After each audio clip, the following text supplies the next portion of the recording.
أعوذ بالله من الشيطان الرجيم بسم الله الرحمن الرحيم الحمد لله حق حمده والصلاة والسلام على خير خلقه محمد وعلى آله وصحبه أجمعين ومن تبعهم بإحسان إلى يوم الدين. سبحانك لا علم لنا إلا ما علمتنا إنك أنت العليم الحكيم. سبحانك لا فهم لنا إلا ما فهمتنا إنك أنت الجواد الكريم. رب اشرح لي صدري ويسر لي أمري واحلل عقدة من لساني يفقه قولي وأفوض أمري إلى الله إن الله بصير بالعباد.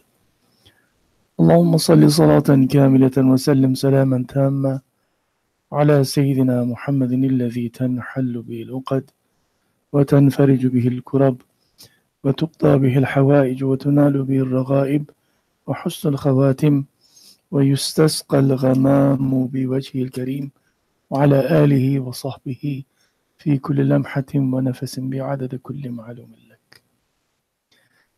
اللهم إنا نسألك الهدى والتقى والعفاف والغنى. اللهم إنا نسألك عفو والعافية والمعافاة الدائمة في الدين والدنيا والآخرة. توفنا مسلما والحقنا بالصالحين.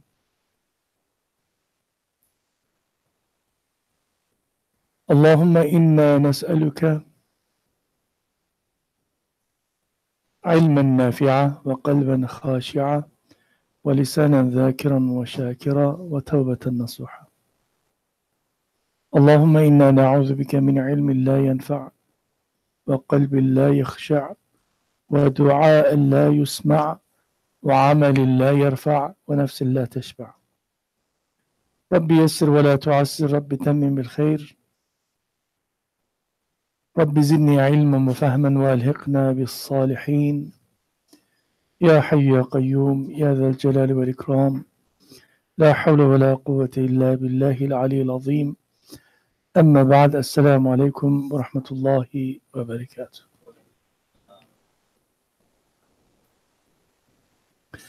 My respected brothers, dear sisters, dear Jamaat, Alhamdulillah, only by the grace of Allah subhanahu wa ta'ala, we are gathered here to continue with our topic of understanding our Nafsul Ammara. And we are just around the corner of Ramadan. Allahu Alam, this is the first, probably the last week we'll be here, we'll be with you before Ramadan, and maybe after Ramadan we might get together. May Allah subhanahu wa ta'ala, Allahumma ballighna Ramadan. May Allah allow us to reach Ramadan in safety and security, and allow us to benefit from the blessings of Ramadan, inshallah ta'ala. We said our greatest enemy within Nafs al-Ammara at the lowest level, the tyrannical self. Inna an-nafsa la'ammaratun bis-su', as Allah subhanahu wa ta'ala says in Surah Yusuf. Nafs al-Ammara, the animal self, constantly compels us to do evil by design. This nafs is an inseparable part of our ruh that we received when we were conceived in our mother's wombs. Nafs is developed here in this world. We came from non-material existence to a material existence. When our soul, when our ruh is meshed with the body, material world, we begin to develop new appetites, something that we never experienced before. These appetites, they're called shahawat. Shahwat al-batn, shahwat al-farj, حب جمع مال, حب جاه, and حب الرياسة. 5 levels. But this nafs, like everything else in life, unless it receives the guidance from Allah subhanahu wa ta'ala properly, internalizes it and goes through a particular process called taskiyah or tarbiyah, it will remain in that basic animalistic tyrannical state. No matter what happens to our packaging outside, it will remain as young forever, and it will always try to deviate us from the path of Allah subhanahu wa ta'ala, because by design it is not inclined towards Allah subhanahu wa ta'ala.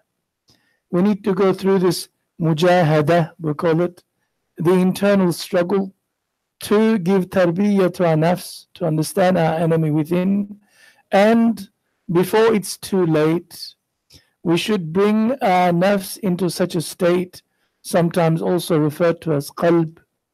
يوم لا ينفع مال ولا بنون إلا من أتى الله بقلب سليم. As Allah subhanahu wa ta'ala says, comes the day of judgment, when we stand before Allah subhanahu wa ta'ala, nothing will come to your assistance. Nothing will avail you. Nothing at all. Your networks, your friends, your connections on earth, your wealth, your property, your children, your sons, your wife, that you are so proud of in this life, will never come to your help on the day of judgment before Allah subhanahu wa ta'ala, except one thing. That thing is none other than purified, tarbiyah received, nafs, what we call qalbun salim, a sound heart. You present it to Allah subhanahu wa ta'ala, and only those who present Allah subhanahu wa ta'ala cleansed heart, qalbun salim, will be given a residence in Jannah. If not, we will end up, na'udhu billah, via Jahannam first, if we died with Iman. If we did not die with Iman, if we did not leave this earth with our last breath with the kalima, shahadatain, with that Iman in our hearts, na'udhu billah, will be condemned to Jahannam forever and forever. Khalidina fiha abada, as Quran says. Therefore, this is very clear for us. قَدْ أَفْلَحَ مَنْ زَكَّاهَا وَقَدْ خَابَ مَنْ دَسَّاهَا. Those who managed to succeed in this process of cleansing, purification of the soul, and who have qalbun salim, are the ones who are successful with Allah. The outcome is one, Jannah. And وَمَنْ خَابَ, and those people who failed in giving tarbiyah to their nafs through this mujahada process, they shall end up in Jahannam. And to their detriment, and it's their own doing, because Allah subhanahu wa ta'ala under no circumstances would ever wrong His ibad, He would ever wrong His servants. It is all our doing. Therefore, Nabi sallallahu alayhi wa sallam says, أَعْدَى عَدُوُّكَ الَّتِي بَيْنَ جَنْبَيْكَ. Regard your enemy, the greatest enemy, what is beneath your collar. What is beneath your collar? Who is beneath your collar? Is your nafsul ammara, your own self. Your greatest enemy is not me. not your wife, not your children, not your husband, not your kuffar around you. Your greatest enemy is the enemy within. How could you combat an enemy or give tarbiyah to an enemy if you don't understand this enemy? We need to learn about this enemy first. Enemy is definitely not static, not something that is unchangeable. It is changeable. Otherwise, Islam exists for nothing. Islam is the one that came for this process. When you change it to a better state, this is called akhlaq. As Nabi sallallahu alayhi wa sallam says, إِنَّمَا بُعِثْتُ لِأُتَمِّمَ مَكَارِمَ الْأَخْلَاقِ. We are not sent, he says, I am not sent to this earth except for one purpose. My mission statement is to show you by way of example how to purify your souls and achieve that makarim al-akhlaq, that purified self, that akhlaq, that how we interact with outsiders and eventually helps us with Allah subhanahu wa ta'ala. But without knowing our nafsul ammara, without knowing how it operates, how so smooth operator, we will never be able to win this battle. And we only have one chance. And that chance is while we are breathing, while we are still in this life. If you cannot do this, you're lost. And you have only one chance, limited, finite number of breaths that Allah subhanahu wa ta'ala has given to you. Allah subhanahu wa ta'ala gives you some time at the beginning. Enjoy yourself for a while because you're a little kid. As soon as you reach the age of puberty, you become mukallaf. Allah subhanahu wa ta'ala puts the responsibility on your shoulders. You need to seek this. You need to find this. This is fardu ayn upon every person to find a solution to this problem of your own self. Our ulama, Islam, our scholars, our mashayikh al-kiram, they have given us a beautiful path, beautiful roadmap, a human user manual in this regard. Yes, Quran is a human user manual, but you will not be able to understand Quran on your own. You need the help of the ulama to understand, because we are not born with knowledge. Knowledge is something that is added onto us. Without knowledge, we are just a wood, like any other element outside. What makes us superior to everything else is that accumulated true knowledge. And this knowledge, through this knowledge, we can know our enemy, combat our enemy. We said nafs, if it doesn't go through a process called nafsul ammara, the one that constantly commands us to do evil, haram. When the nafs goes through a tarbiyah, in other words, when at the lowest level, the animal self, when you go through these 12 diseases, 12 attributes, once you eliminate this, only then you can go to the next level. If some of you within this group, like Brother Andre, is doing taekwondo, he can stay in white belt for the rest of his life if it does not pass. He'll be wearing that white belt and white clothing every week. His wife is sick and tired of him. Yep. He needs to make a progress, a disciplined progress. Then he'll go to a yellow belt. Then after that, first dan, second dan, and third dan, then the blue belt, then the red belt, then the black belt. Then after that, he still continues. You can't come around and say, I'll do taekwondo. You sure you're white belt, good for nothing. Majority of the Muslims in regards to nafs tarbiyah, they're all in white belt and stuck on it. And they don't even realize that they're stuck on it. This is the problem with us. We need to understand, and you can't definitely learn taekwondo from YouTube videos. You can't learn taekwondo from books, martial arts. You need to have what? A teacher. إنما الحلم بالتحلم إنما العلم بالتعلم, says Nabi sallallahu alayhi wa sallam. The other way around. إنما العلم بالتعلم وإنما الحلم بالتحلم. Ilm can only be acquired at the feet of a qualified scholar, live, a sheikh. You sit in front of him, starts from your fardain, basic, go through that process. How many years? Allahu alam, depending on your level of intelligence. How quickly you observe. And he gives you ijazah. He says, MashaAllah, now you're qualified to teach others. But the thing Nabi sallallahu alaihi wasallam says, al-ilmu with ta'allum, yes, ilm is acquired through ta'aleem, but he also says something else. Al-hilmu with tahallum. Hilm is a character, an attribute, an ability to be gentle, not get angry. When you see a jahil person attacking you, you don't become jahil yourself. You control yourself, that maturity. That akhlaq trait is also learned from a person who has hilm. Hilm can only be learned from a halim person. You cannot do anything in life. We know this.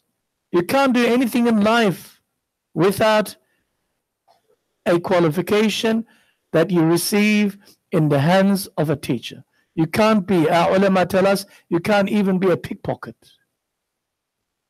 You can't even rob people. The worst possible you can think of.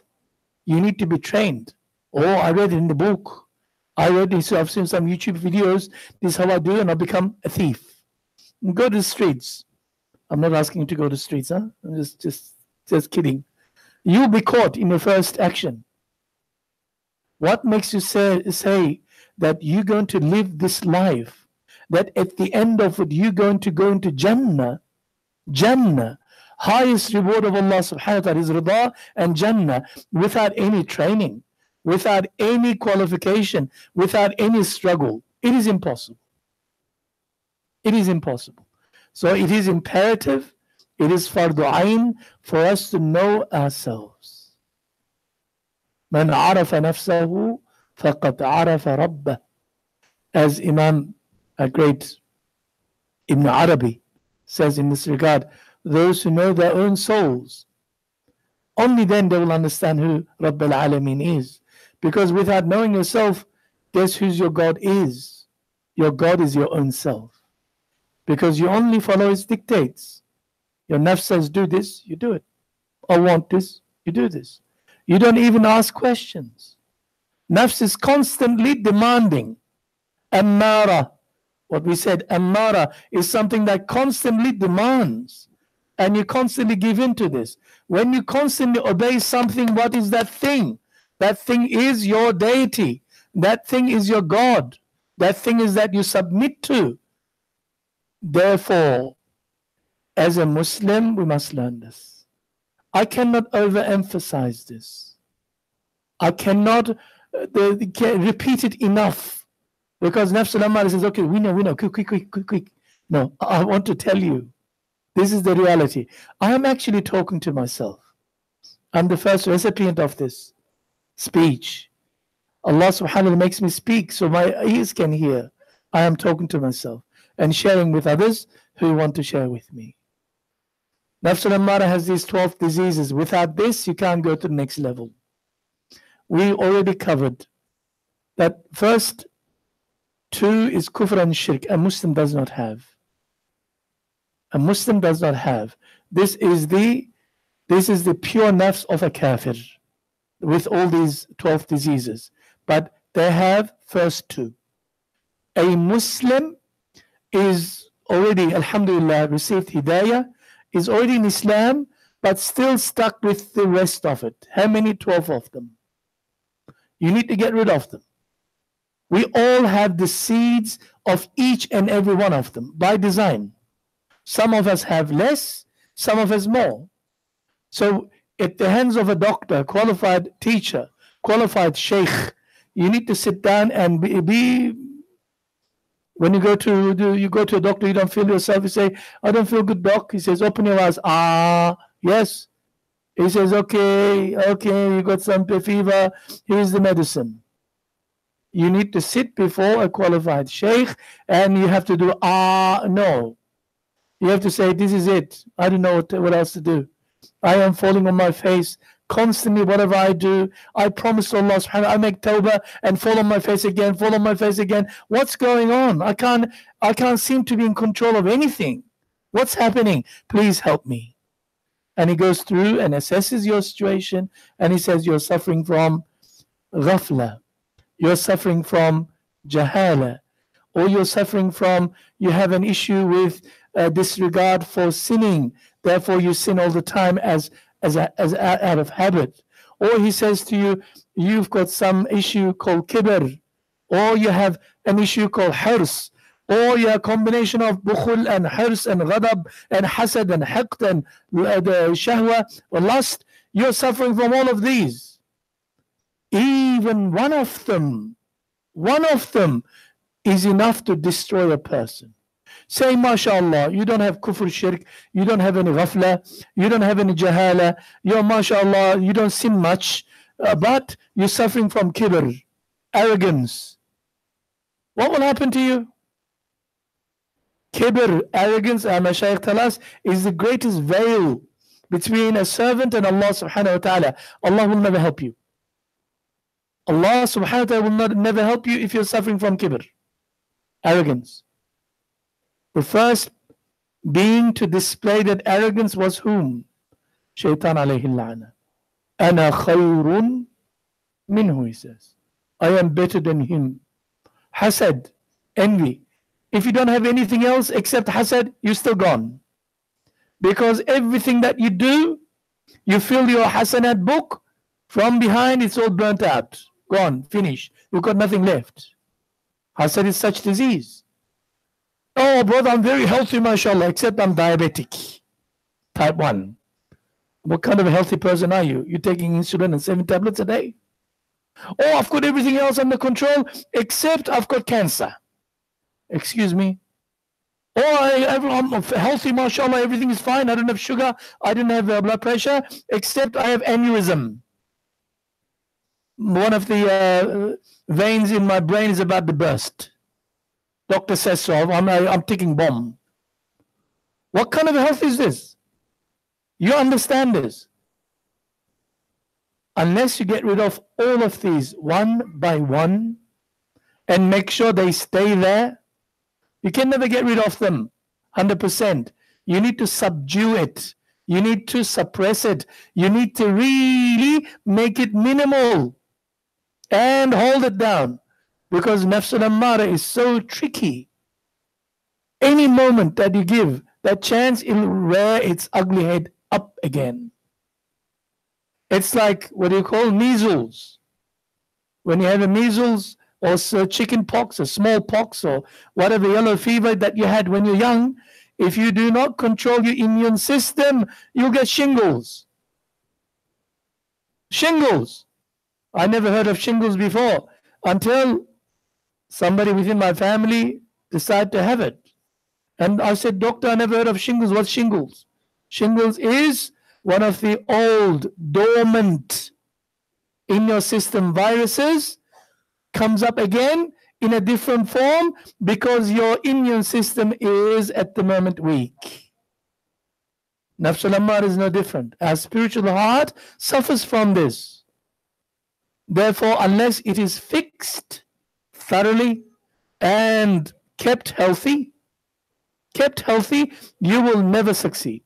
You'll never go to a next level. I am talking about primary school level. I'm not talking about university. After this, Nafs al-Ammara, what level do we go to? Next level? Nafs al-Lawwama. That the nafs of a Muslim, which has another 45 diseases to go, yeah, but got rid of these ones. Still in control, he thinks, but he's got another 45 to go. After you got rid of those diseases, you go to the next level. Nafsul mulhama or mulhima, depending on how you understand. And then you begin to receive some ilham from Allah subhanahu wa ta'ala. It's all in the Quran. And once you're in control of this, you went through the training, now you're blue belt 3. Yes. You go to where? Red belt, yes. Then you go into black belt, where nafsul mutma'inna.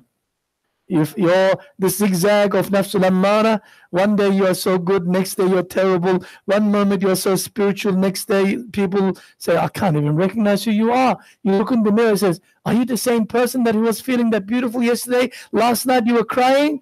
You made tawbah and everything else. Look at you, disgusting. Up and down, that oscillation. When you come to mutma'inna level, the nafs becomes flat-lined, where no longer attraction towards sins. But does it mean that if you let it go, it will not go back to? It will go back to. You need to control from mutma'inna, then upwards. Radiya, mardiya, safiya, or kamila. You go through, which is beyond the horizon, beyond the clouds. But we are stuck in nafsul ammara. We went through some of the diseases of nafsul ammara, and we were in habitually sinning. Nafs is geared, nafsul ammara is geared towards, we are creatures of habit. Read my lips. Nafs operates on habitual level in everything. It is such an impulse within us. We want to make everything to a habit, automatic. Even in giving tarbiyah, something good. We train our children for toilet.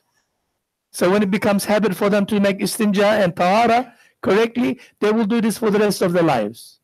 We'll make sure that our children learn how to brush their teeth, take a shower in the morning, how to have breakfast, or how to have dinner, food, how to clothe themselves. These are all habits. It is no different for nafsul ammara when it comes to sinning.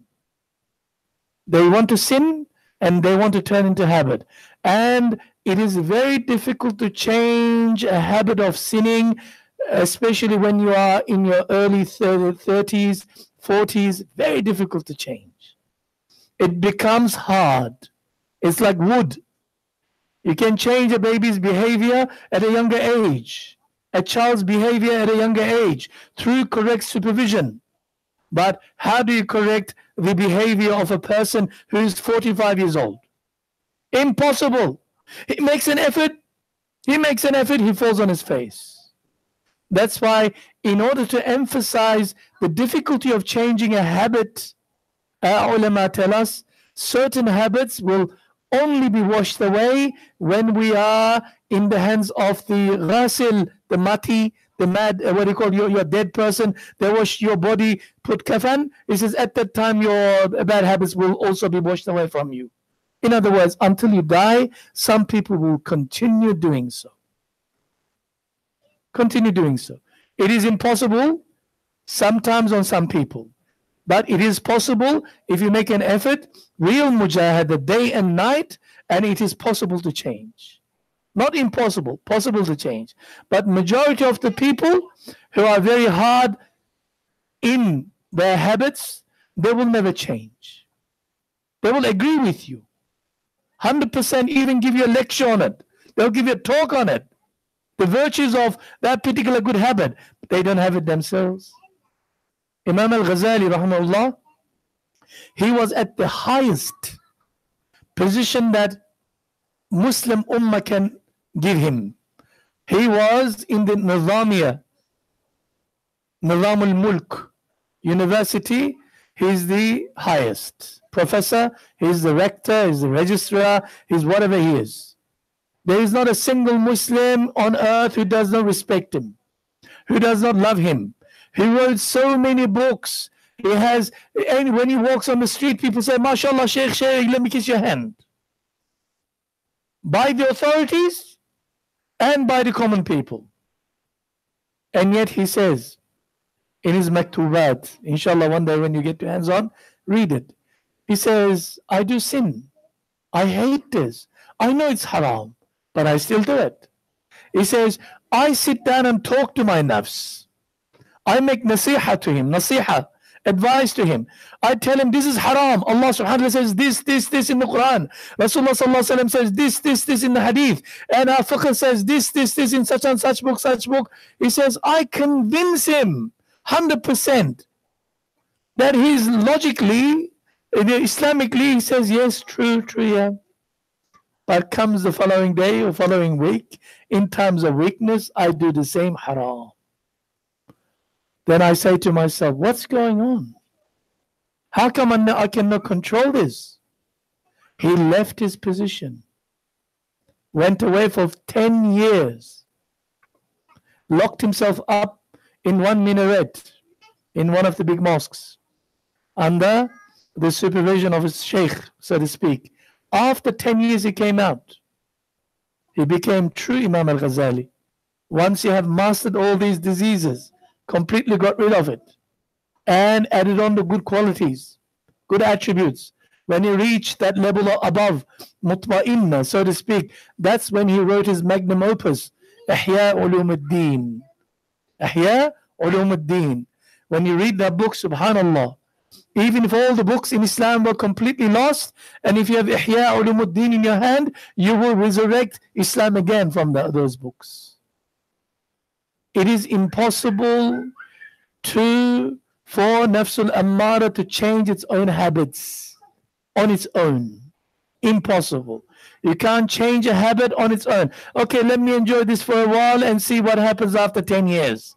When I become 40, I promise I won't do it again. Believe me, after 40, you'll be doing it more and more. One thing with Nafsul Ammara, once it becomes a habit, it tends to put it behind itself and do not even think about it. And you do it on autopilot. One family came to me. The son is crying. He's 36 years old. He says, my father goes with Tabligh Jamaat. He is one of the finest Muslims that I know of. My father. He is 67, 68 years old. And we had some financial trouble in our family. We look at our books, nothing makes sense. Then eventually we find out my father was a compulsive gambler. A person who gets up for tahajjud. A person who fasts on Mondays and Thursdays. A person who has dhikr in his heart all the time. But he says he gambles on horses and dogs and whatever. He bets. And he's been doing this since the age of 18. Nobody knew. Nobody knew. How? There's an example of how, when you are in that mode, automatic mode, autopilot of habitually sinning, this is what happens. Last time when we were here, we talked about the types of sin, the actual process of sin. And Nabi sallallahu alayhi wa sallam said to us, it is part of our makeup. Kullu bani Adama khatta'un. Anas radiallahu anhu narrates, every son of Adam and daughter of Adam commits sin. Commits sin. There is no way of not sinning, except unless you are, what? A prophet of Allah, a Nabi of Allah. Every person sins. Our eyes sin, our ears sin, our tongue sins, our hand sins, our feet sin, our body sin, our thoughts sin, our heart sin. Constantly we make sin, where it's like, air passing through. Nabi sallallahu alaihi wasallam says, even I, the one who is infallible, the one who has no sin, Allah subhanahu wa ta'ala has given his past, present and future sins. He's already forgiven. I am completely in clear. Every day I say minimum 70 times what? Astaghfirullah, Astaghfirullah, Astaghfirullah. Oh Allah, please forgive me. Please forgive me. Please forgive me. He's teaching us how to. And istighfar, tawbah itself. And we're just around the corner, Ramadan. We're supposed to make tawbah and enter into Ramadan. Yes? It is a dynamic fard. It is not something that you do once and that's it, finished. I made tawbah when I was 16 years old, man. No. That means you're sinning. Every day you're supposed to make tawbah. Because every son of Adam, children of Adam, every daughter of Adam is something that they cannot get rid of. Kullu bani Adam khatta'un. All of us sin. But he's a big sheikh, man. No, big sheikh also sins. Big sheikha. He comes from the Prophet's family. He also sins. There is no such thing a human being who does not sin. A sin is a deliberate act of defiance of nafs against Allah subhanahu wa ta'ala. Deliberate act. Knowingly, willingly, wantingly, allowing yourself to commit that sin. The size, the color, the hue is different. وَخَيْرُ الْخَطَّائِينَ التَّوَّابُونَ, says Nabi sallallahu alaihi wasallam. And the best amongst those sinners are the ones who constantly engage in tawbah. So nobody's pure. I'm not pure. I'm wearing white, but it doesn't mean that I'm pure. My heart is disgusting. Myself is disgusting, but I can impress you. I put some perfume on even before I come in, so people, when they hug me, they can say, Sheikh smells good. But how was my last night with Allah? Was I in tahajjud? How was my relationship with my family? Did I crack all the pots in the morning in the house? Had a fight with the wife? Became aggressive? Did I have any ill feeling in my heart, hasad towards a Muslim when I saw his picture? Some diseases are so obvious, we can see it, but some diseases are inner. These are the sins of the heart, inside. How can you tell that if the person is suffering from, what do you call, lailai? Ghafla? How? I look like so beautiful, but my heart could be dead because of ghafla. I've got no idea. You cannot tell. How do you know that I don't suffer from ghadab, anger, one of the diseases? How do you know that I don't have kibr? Na'udhu billah. How do you know? One person was sitting in a gathering with his students, maybe 20, 30 students. The Sheikh has been teaching for many years. And he spoke about Khidr, alayhi salam. Khidr. And after a couple of days of discussing about Khidr, one of the young children, as in his maybe 10, 12, he's in the halaqah, and he's giggling, he's talking. The Sheikh says, غَيْرِ أَدَبِ. Why is he not listening to the dars and he's talking to himself? After the dars, he says, come here. He says, why are you so disrespectful to the class? He says, no, so sorry, sir. I was not mucking about. What were you doing then? He says, I was talking to Khidr. The Sheikh said, you speak to Khidr? The child's heart is so pure. He says, yeah, he comes and says, I was asking the question, he was telling me some stories. It was funny. Maybe Musa alayhi salam story. It was funny. He says, he says, can you ask him next time why I can't see him? Please, just do this favor for me. He says, okay. Following day, he's still giggling. And at the end of the class, the Sheikh's heart is going boom, boom, boom, boom, boom, boom. He's going to find out why Khidr is not seen by him. I'm a good person to the best of my ability. I've been doing everything right for the all my life, including taqwa and ikhlas and ibadah. I do everything. How come I don't see? Who? Khidr. And the child says to him, yes, I spoke to him. And he said to me that you're a very good person, except you have one particular bad habit that because of that he cannot come to you. He says, what is that bad habit? He says, a sign of arrogance. A sign of astaghfirullah, what arrogance do I have? Astaghfirullah, what did I do? He says, every morning before you come out of your home into the madrasa, you stay in front of the mirror, you put your imama, your topi on your head so nicely, you look, okay. Says, because of this is a sign of arrogance, sign of superiority complex, so to speak. He says, because of this, he doesn't want to see you. He says, is that so? He takes his imam and chucks it on the floor. He says, is this so? We don't know what is happening, the reality. Shaitan might convince you, your nafs might convince you that you're a good Muslim. What is your status with Allah subhanahu wa ta'ala? We don't know. بين الخوف والرجاء, a state between fear and hope. It ain't over, as the Aussies will say, it ain't over until the fat lady sings. When does the fat lady sing? In an opera.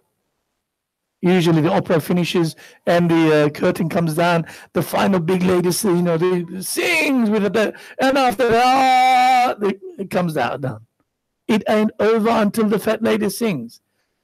Until our lives, we breathe our last, it's not over yet. We need to be constantly making mujahada, jihad, struggle with our nafsul ammara. Habitual sinning. In one hadith Qudsi is a hadith that the wordings, expression of it belongs to Nabi sallallahu alaihi wasallam, like every other hadith, but the actual story is what Allah subhanahu wa ta'ala says inspired into the heart of Nabi sallallahu alaihi wasallam, which is not a wahi, as in the Quran. غير مطلوب. Hadith Qudsi is type of wahi that is غير مطلوب. You cannot bacha'an, you cannot recite, you cannot make tilawa, you cannot read in the Quran this Hadith Qudsi. The expression belongs to Nabi sallallahu alaihi wasallam. It is also categorized, and the rules of usul al-hadith is applied to Hadith Qudsi also. But the wording expression belongs to Nabi sallallahu alaihi wasallam, but the wording, the story within belongs to Allah subhanahu wa ta'ala. I'm going to read one such and I'm going to move on inshallah ta'ala. In a Hadith Qudsi from Anas ibn Malik radiallahu anhu, recorded in the Sunan of Imam Tirmidhi, Allah subhanahu wa ta'ala says, Yabna Adam, O son of Adam, means O the daughter of Adam also, referring to whole humanity. Son of Adam, innaka ma da'awtani wa rajawtani غفرت لك على ما كان منك ولا أبالي يا ابن آدم لو بلغت ذنوبك عنان السماء ثم استغفرتني غفرتك لك يا ابن آدم إنك لو أتيتني بقراب الأرض خطايا ثم لقيتني لا تشرك بي شيئا لأتيتك بقرابها مغفرة. Allah subhanahu wa ta'ala says, O son of Adam, I shall continue, go on forgiving you as long as you ask for forgiveness from me. You make tawbah, I'll forgive you. When Allah subhanahu wa ta'ala created Adam alayhi salam, and when Shaitan was asked to make sajda with everybody else, he did not. Therefore he was cursed. And he was leaving, he was captured and he was thrown into Jahannam. He asked for respite. You know the story. When he was leaving, he turned around and said the following. He says, Ya Rabbil Alameen. Shaitan is talking to Allah. I swear by your Izzah wa Jalal. I swear by your might and majesty. I swear your greatness. Take an oath, Yameen, Qasam. I looked at Adam. Adam is so weak, so prone to sinning. He's such a weakling, so easy to trick. I swear by your greatness that I am going to take all of them. Adam and his children, he's so weak to trick. He's so easy to trick. all of them with me. I'll make them sin, and I take all of them with me to Jahannam, because he's the one who caused me. It cost me my position. Yes? Allah subhanahu wa ta'ala said the following. Ya Iblis, I also swear by my Izzah wa Jalal. Each time they sin, they make a mistake, khata, they err, they fall on their faces. When they stand up and they ask for forgiveness, I'm going to delete it. I'm going to forgive them, regardless of what they've done. So in this hadith Qudsi, that's what Allah subhanahu wa ta'ala says. O son of Adam, I shall continue forgiving you as long as you pray to me, make ibadah to me, ask for forgiveness, hope for my forgiveness, whatever your sins could be, except if you die with shirk. Everything else, even if you committed shirk, committed kufr, you left Islam, you become murtad, yes, before you die, until the fat lady sings, we said, yes, you come back and make tawbah, Allah still will accept you. The last moment, in the last breath in your life is the determining factor of what happens in the hereafter. If you died with shirk, He does not forgive. If you died with kufr, the same thing, He does not forgive. But everything else, Allah subhanahu wa ta'ala says, no matter what you do, I know how weak you are, how prone you are towards sinning, I will forgive you. O son of Adam, I do not care even if your sins should pile up to the sky, to the clouds, and should you beg pardon of me, ask for forgiveness, I would forgive you. O son of Adam, if you come to me with an earth full of sins and meet me without any shirk, associating anything with me in worship, I will certainly grant you as much pardon as will fill the earth. I'll give you even bigger than forgiveness, bigger than earth. Yesterday I met a young man, he says, I know I'm going to go to Jahannam. I said, what? Astaghfirullah Azim. This is one of the tricks of shaitan. He says, I did so many wrong things. My parents are not happy with me. No, I stopped praying even. I know I'm going to go to Jahannam forever. I said, don't be silly. Don't be stupid. It ain't over until the fat lady sings. The door of Tawbah is always open. But to give up from the mercy of Allah subhanahu wa ta'ala is the biggest kufr. Biggest sin. La taqnatu min rahmatillah. Allah subhanahu wa ta'ala says, do not cut hope from the mercy of Allah subhanahu wa ta'ala. No matter what you've done in your life, in the past life, it does not matter. Sincerely, you make tawbatan nasuha and come to Allah subhanahu wa ta'ala, Allah will forgive you. If you don't believe in this, you are not a Muslim. You are not a Muslim. But we know what kind of person you were in the past. I know. That's how I was. But now, and inshallah, I hope that for the rest of my life, I'll try to be better, inshallah. May Allah forgive me. And may you forgive me if I did anything wrong towards you. Make sense? So this is very important for us. Last time, I also promised you that I will give you, ulama classify sins, and hadith also classifies sins into two types. What are they called? Major and minor. Allah subhanahu wa ta'ala says, if you were to abstain from the major sins, He will automatically delete all your minor sins. If you make a struggle and fight with your nafsul ammara and stop yourself, refrain from doing major sins, Allah subhanahu wa ta'ala will automatically delete all your minor sins. This is a promise of Allah subhanahu wa ta'ala. Ulama have made a list of major sins. And according to madhahib, sometimes the numbers go up and down.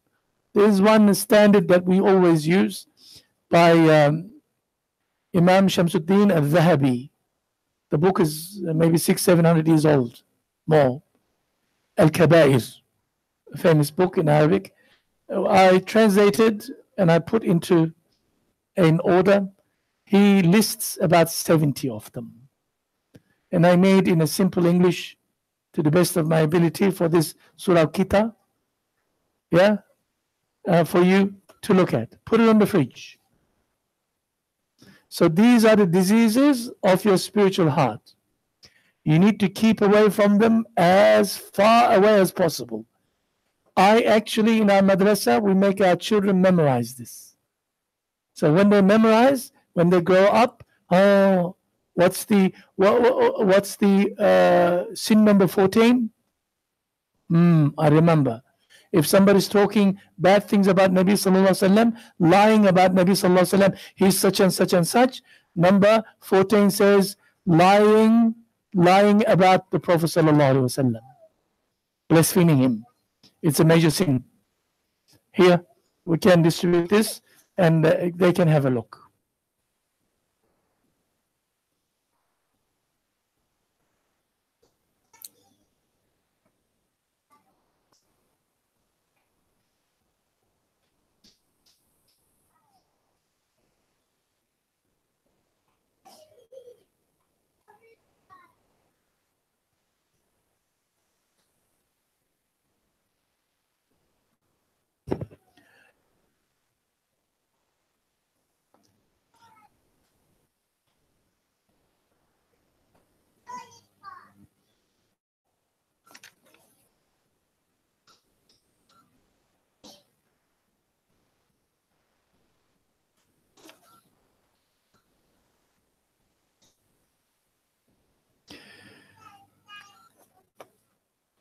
Allah subhanahu wa ta'ala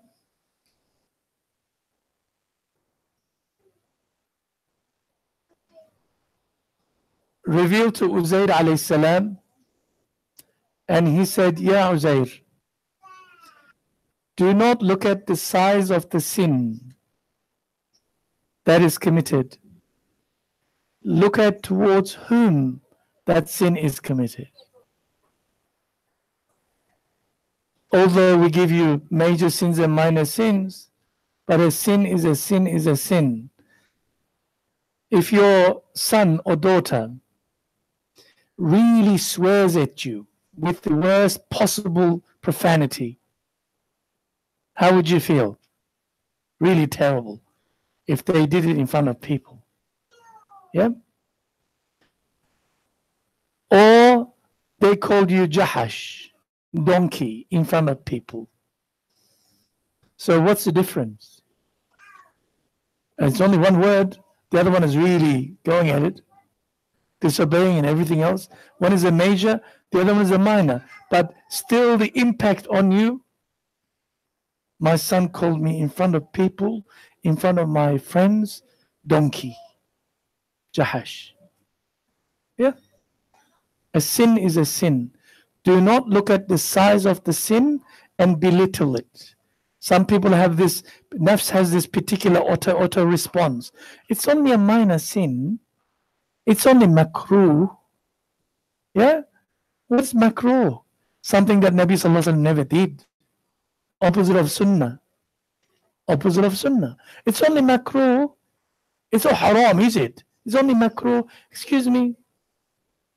A little match in a fire is a little match in a fire. Not the whole house is burning. لا صغيرة مع الإصرار ولا كبيرة مع الاستغفار, says Nabi Sallallahu Alaihi Wasallam. A small sin never remains as small, stays as small if you persist on it. If you do small, actually according to our ulama, a makruh, tanzihan, is the most small sin, yes, maybe. But if you consistently do it more than 8 times, he says its status is upgraded to higher sin. This is not a joke. And وَلَا كَبِيرَةَ مَعَ الْإِسْتِغْفَارِ. And no major sin stays as major if you keep on, what? Making istighfar.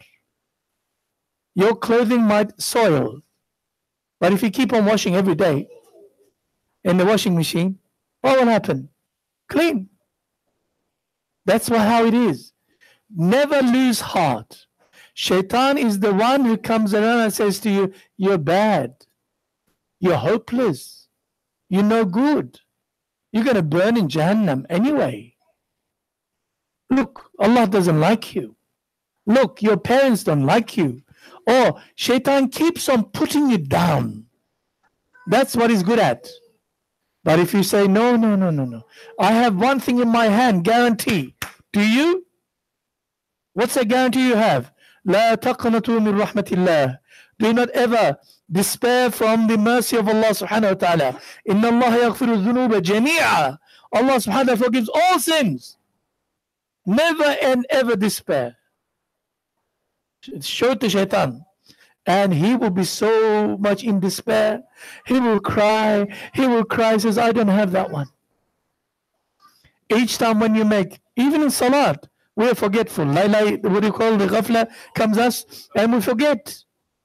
Allah subhanahu wa ta'ala taught us through Islam, what do we have to do? Sajdatul sahu. You go to 2 sajdas and your salat is fixed. Correct? When you make sajdatul sahu, each time you do it, Shaitan cries and weeps. He says, look, I made him do, forget, and he's got a way out to correct himself. I don't have such an option. I am condemned for Jahannam forever and forever. Therefore, in his own interest, his animosity and hatred towards you, Shaitan alayhi la'na constantly pushes you to feel sad and bad and no hope about yourself. Never. No matter who you are, as a human being. I'm just going to give you the last example and move on. You're walking on the side of the street. Just imagine, hypothetically speaking, and some council workers are working on a very major burst of sewage, human waste. One of the pipes, what do you call, burst and filled. It's disgusting. And while you're walking, you made a mistake. Guess what happened? You fell in it. Just imaginary talk, yes? What happened to you? You're disgusting. When you come out, the only thing that we can see is your eyes. Everything else is yellow. Filthy. Okay, do we say, call the Department of Births and Deaths and Marriages? There was a person called Mahmud Kurkcu. Yes? He fell into sewage. We no longer regard him as part of human race. And he's gone. Finished. Khalas. Please strike his name off from the list of registry. Will they do that to you? Definitely not. That person, when he falls into that disgusting sewage, the worst possible, all he has to do is go back to outside, hose him down first, wash him, and give him a big bar of sabun. Yes? He says, go into the bathroom, wash after yourself too. Once you cleanse yourself, make sure everything's also clean. And these are new clothes. Yes, wear these clothes and come back. He's back to humanity. That's what tawbah is. That bar of sabun and the shower. We do not, when somebody sins, he does not become a kafir. He does not become a, what do you call, forever we lost him. Unless he commits an act of kufr and shirk, we need to remind him. Out of jahala, he falls into kufr, different story. By sinning, no matter how worst sinning is, you do not become a non-Muslim. Na'udhu billah.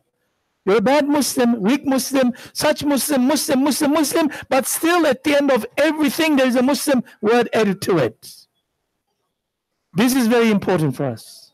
We're just around the corner of Ramadan. Therefore, we must, inshallah ta'ala, always keep our hopes high with Allah subhanahu wa ta'ala. The next disease that I wanted to go through with you. Is there any questions on this one? You can ask me. Or study it first and come back and ask. We can go through inshallah ta'ala.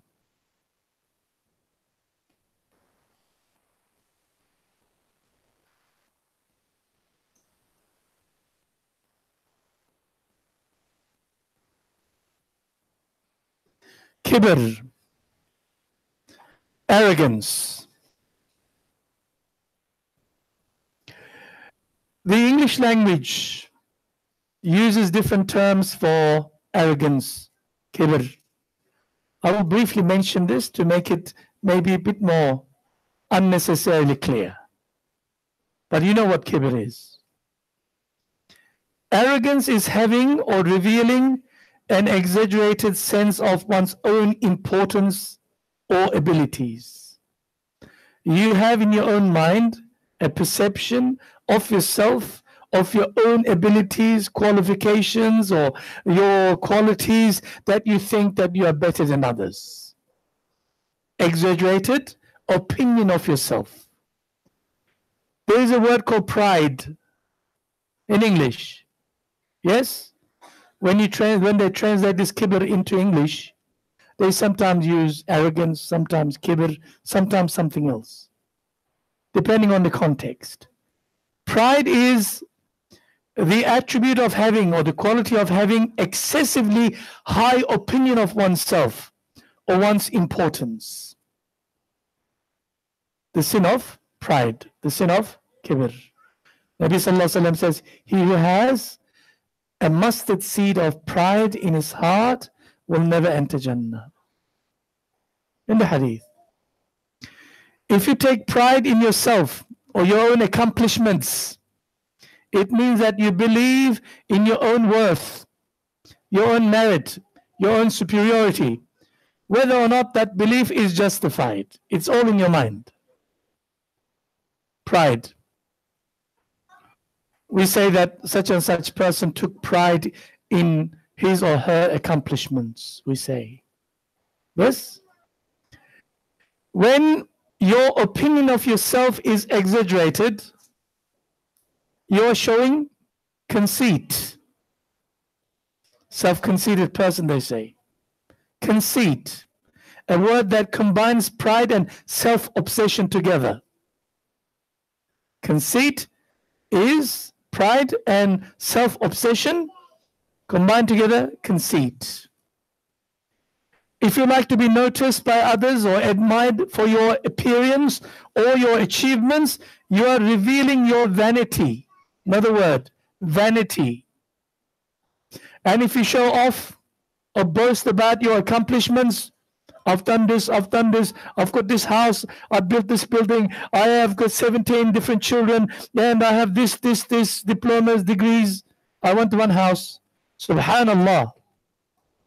The man put every single diploma of his that he ever achieved in his life, including a copy of his driver's license, on the wall.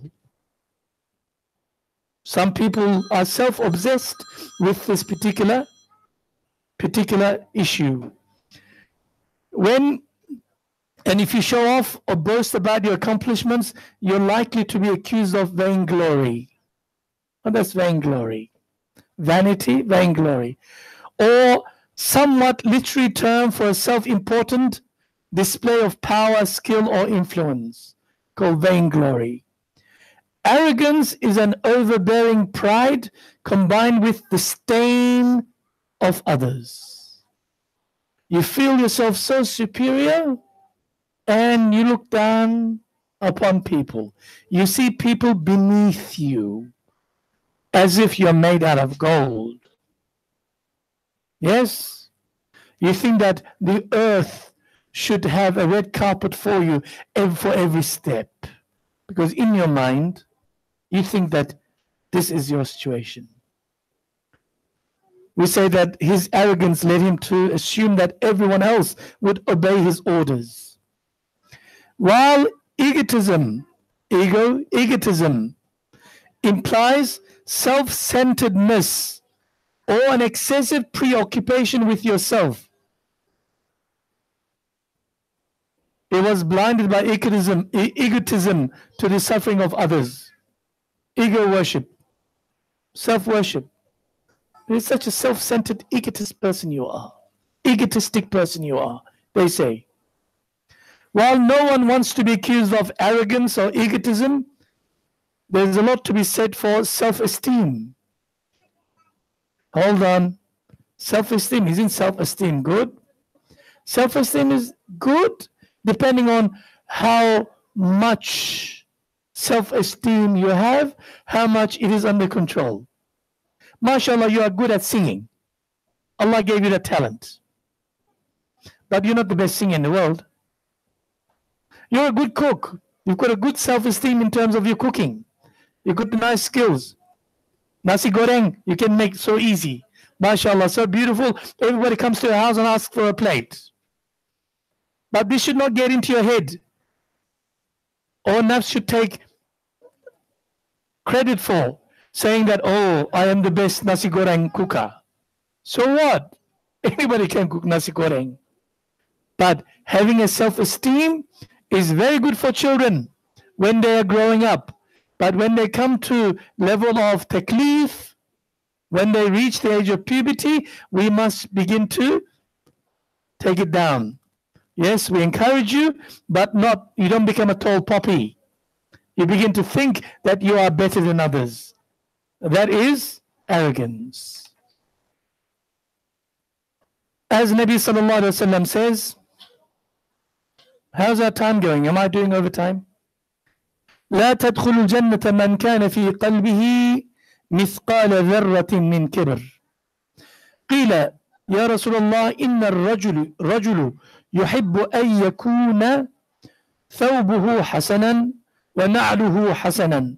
قال النبي صلى الله عليه وسلم إن الله جميل يحب الجمال.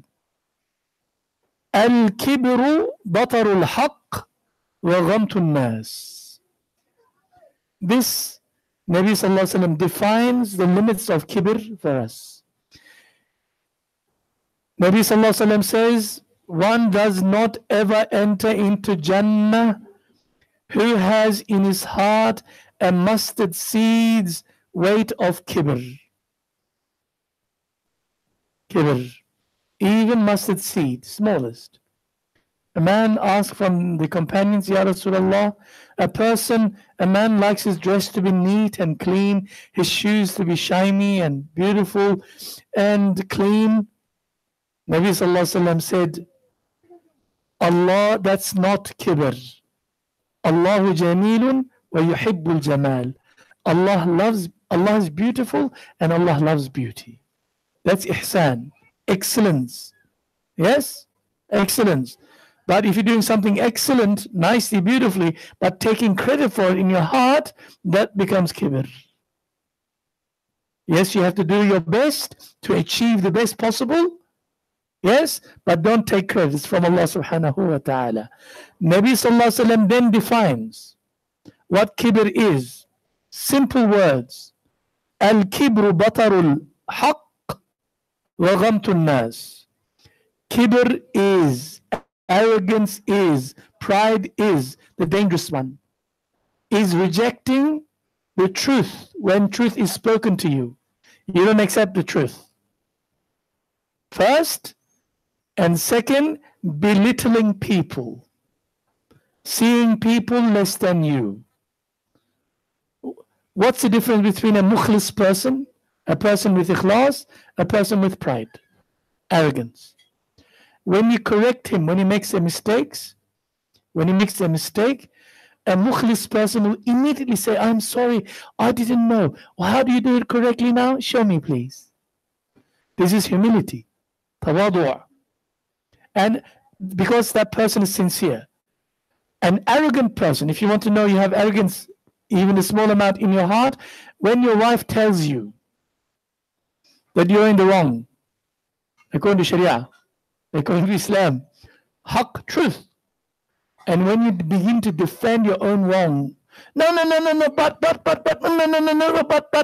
For example, you're making ghibah, you're backbiting. Somebody blatantly, it's haram. What is backbiting? Mentioning of a brother or sister of yours with something that if he or she were to hear it, she will be displeased with it. For example, I am fat. I don't like my fatness. And I don't want to talk about my weight. And you're talking, did you see Ustaz? He put on weight again. That's ghibah. That is haram, backbiting. Yes? But when you make that ghibah, and your wife says, that's ghibah, we should not talk bad about Ustaz. He says, no, I can't even tell it to his face. That's not the right thing. It's still ghibah. That you're defending your haram. That's arrogance. Kibr. And Muslim is a person when he's corrected or she's corrected, sincerely correction, not to put you down on, not to belittle you, humiliate you in front of others, immediately accepts and try to correct himself. Very difficult for parents to take the truth from their children. Very difficult. Or somebody who's a student, or somebody who is younger than us. We taught them for years. All of a sudden they tell us what to do. We become all showing forms of arrogance. So definition of arrogance is, kibr is rejecting the truth and belittling people. Belittling people. I am going to stop here. So inshallah, if Allah subhanahu wa ta'ala allows us to be together again, we continue with this disease of Nafsul Ammara, one of the most potent, the most heinous, the most dangerous, the most harm-causing disease. This is the AIDS of the physical sickness world. AIDS. If you have AIDS, it kills you. Your immune system collapses. When you have kibr in your heart, oof. And the people who suffer from kibr in this world are the ulama, scholars who did not go through that tasawwuf training. Eventually it hits them. They feel that they're superior to others. This is from Shaitan alayhi lana. Wa akhir da'wana and alhamdulillahi rabbil alameen. Subhanaka Allahumma bihamdik. نشهد أن لا إله إلا أنت وحدك لا شريك لك نستغفرك ونتوب إليك. بالله تعالى الفاتحة. Any questions? Yes. Yeah. Jazakumullah, Sheikh. Inshallah, we open up the question session. If Jama'ah want to ask.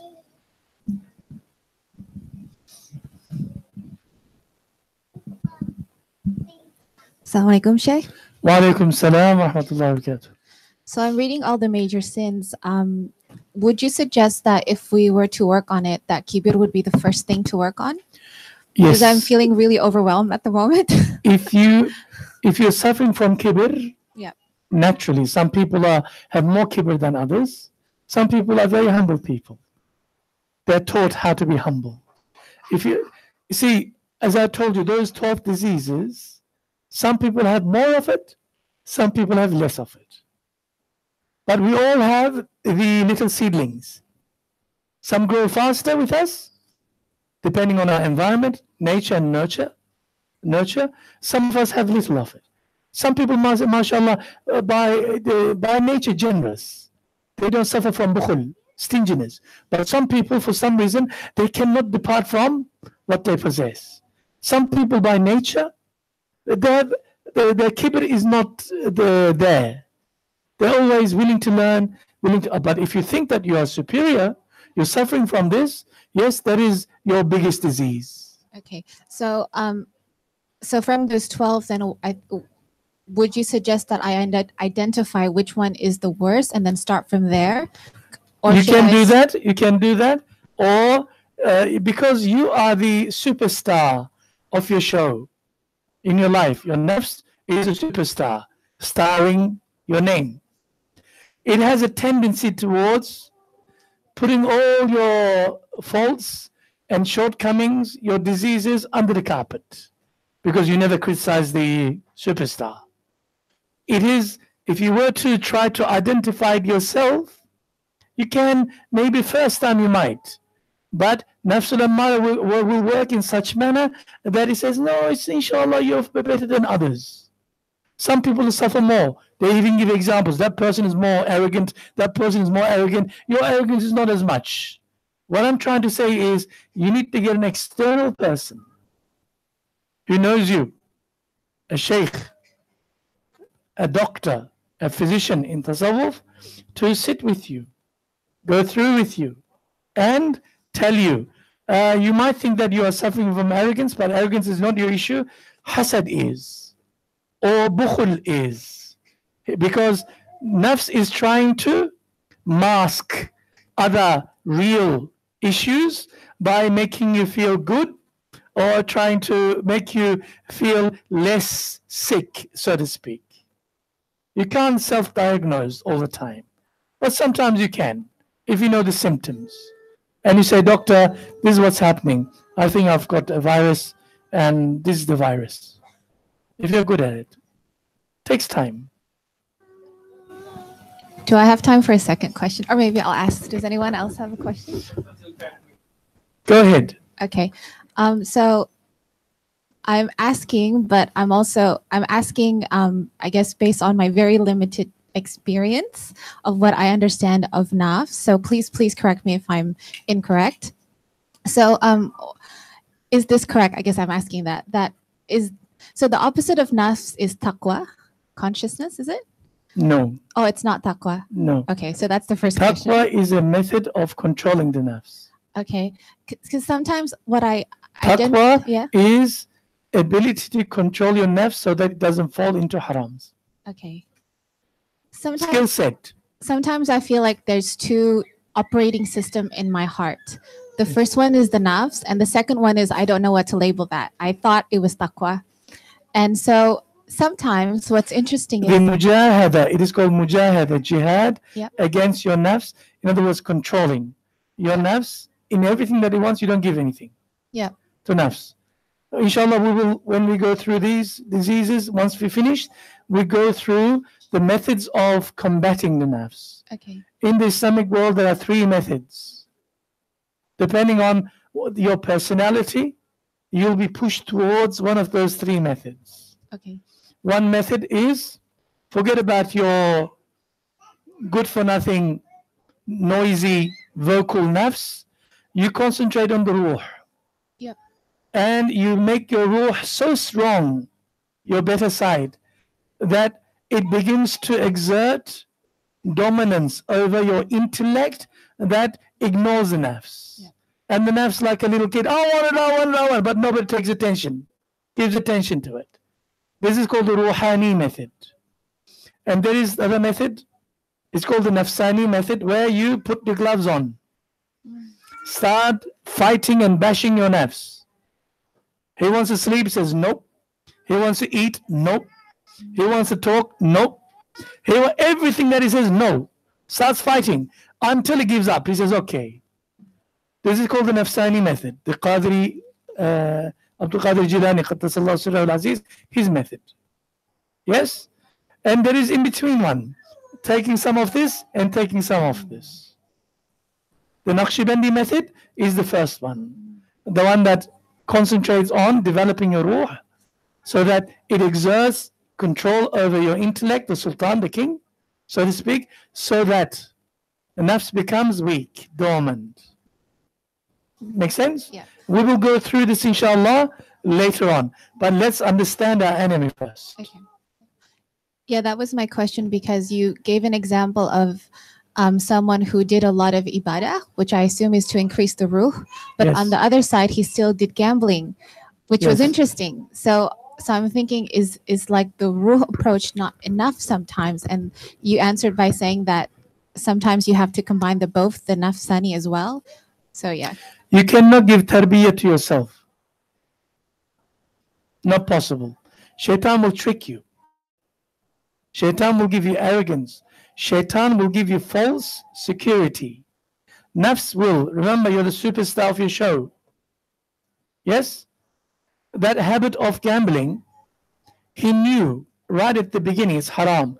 And he felt terrible first time, second time, third time, fourth time. And fifth time, that impact of guilt begin to be removed from the nafs because nafs wants it. Maybe he won a couple of times. Nobody ever gambles when they always lose. At the beginning, they must have won something, so it's an encouragement. That's how the system works. But a time comes where your sensitivity towards that sin wears off and becomes into a habit. Although he knows it wrong in the back of his mind. When you show something really violent, graphic on television to children or to yourself, or horror movie, first time, you can't sleep the first night. Yes, even for 2 weeks, 3 weeks with you. But if you kept on showing that violence on television, what impact does it have on you? It desensitizes you. Nafsul Ammara, when it comes to sinning, is exactly the same. Turns into a habit. Yes, he knows it's haram. And shaitan convinces him. He says, Allah is Ghafoor Rahim. You're not perfect. It's okay. Don't worry, Allah will forgive. You make tawbah, you go to Hajj, and inshallah it'll be all over, finished. All false teachings. Unless you sit and confront your own nafs in front of a doctor. Doctor says, stop fooling yourself. A man was smoking 4 packets of cigarettes a day. And each time he goes to the doctor, he tells his friends that I'm going to a doctor. And the doctor asks, how many packets of cigarettes do you smoke? He says 8. To the doctor. Doctor says, that's too much. Reduce it down to 4. So he goes back and continues with his own all 4-packet habit every day. The friends say, didn't you go to doctor? Didn't he tell you that you're going to get a cancer? He says, no, yeah, but I told him 8. He reduced to half. So I'm doing what? The same thing. Nafsul Ammara is exactly the same. You come to a lecture, you come to a talk, you go to a madrasa, you sit in front of a sheikh. He knows and he tells you. But you present yourself, that smooth operator within, the superstar within, in such manner that, yes, you know what is truth. You know what is haqq. That's what Allah subhanahu wa ta'ala says. And yet you continue doing it because you are lacking a teacher, a sheikh, a doctor, whatever you want to call. You need to sit down, you need to be realistic, and he will give you dosages, the prescription accordingly. This much this, this much this. If you increase this, this has a reaction with this one. Side effects. Normal outside world medicine. So the person that I'm talking about, yes, he's got good habits, but he never went through this process of purification of the soul. Taskiyatun Nafs. He did not do this. He was doing salat also out of habit. He was doing tahajjud also out of habit, without understanding, without connecting to Rabbil Alameen. Because inna salata tanha anil fahsha'i wal munkar. Allah subhanahu wa ta'ala says in the Quran, when you do proper salat, salat will prevent you from any form of lewdness, any form of sin. But if you're constantly sinning and doing the salat at the same time, that salat is just an exercise, out of form. That salat has not entered into your heart. Sorry, sister, if I talk too much. Okay, inshallah. Given that the time is already 10 o'clock, we're going to have another a program after this. So we need to wrap up the session. Inshallah. Thanks so much for taking us through this. This is going to be a continuous topic for us. So inshallah, after Ramadan, we're going to continue this Taskiyatun Nafs topic, and inshallah we will greatly benefit from that. Inshallah, we're going to close with kafaratul majlis. Subhanakallahumma wa bihamdika nashhadu an la ilaha illa anta nastaghfiruka wa natubu ilayk. Wa billahi taufiq wal hidayah. Wassalamu alaikum warahmatullahi wabarakatuh. If anybody missed on this list, you have my permission to make a copy and give it to those people, inshallah. Okay?